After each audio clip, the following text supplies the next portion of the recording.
ইনকিলাব মঞ্চের মুখপাত্র শহীদ শরীফ ওসমান হাদির নামাজে জানাজা শেষে রাজধানীর শাহবাগে জড়ো হয় হাজারো ছাত্র জনতা। সেখানে ইনকিলাব মঞ্চের সদস্য সচিব আবদুল্লাহ আল জাবের হাদির খুনিদের গ্রেফতারে সরকারকে ২৪ ঘণ্টা সময় বেঁধে দেন। এ সময় তিনি গোয়েন্দা সংস্থাগুলোর মধ্যে তার ভাষায় ঘাপটি মেরে থাকা আওয়ামী দোসরদের গ্রেফতারের দাবি জানান। রিপোর্ট করছেন জুবায়ের প্রধান।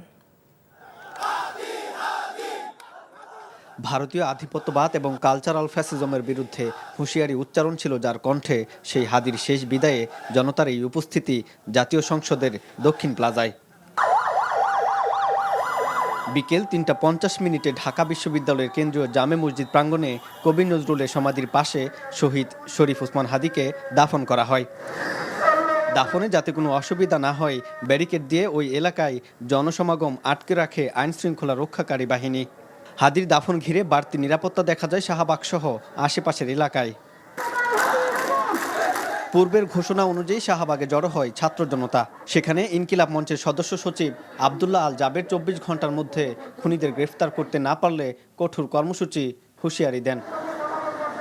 ওসমান হাদিকে যারা খুন করেছে, খুনের যারা পরিকল্পনা করেছে, খুনে যারা সহায়তা করেছে এবং সার্বিক পরিস্থিতি যারা তৈরি করে দিয়েছে, আমরা প্রত্যেককে অতি দ্রুত যাতে বিচারের আওতায় আনা যায় সেই জন্য রাষ্ট্রকে অনুরোধ জানাই। এ সময় গোয়েন্দা সংস্থাগুলোতে ঘাপটি মেরে থাকা আওয়ামী দোসরদের অবিলম্বে গ্রেফতারের দাবিও জানান তিনি।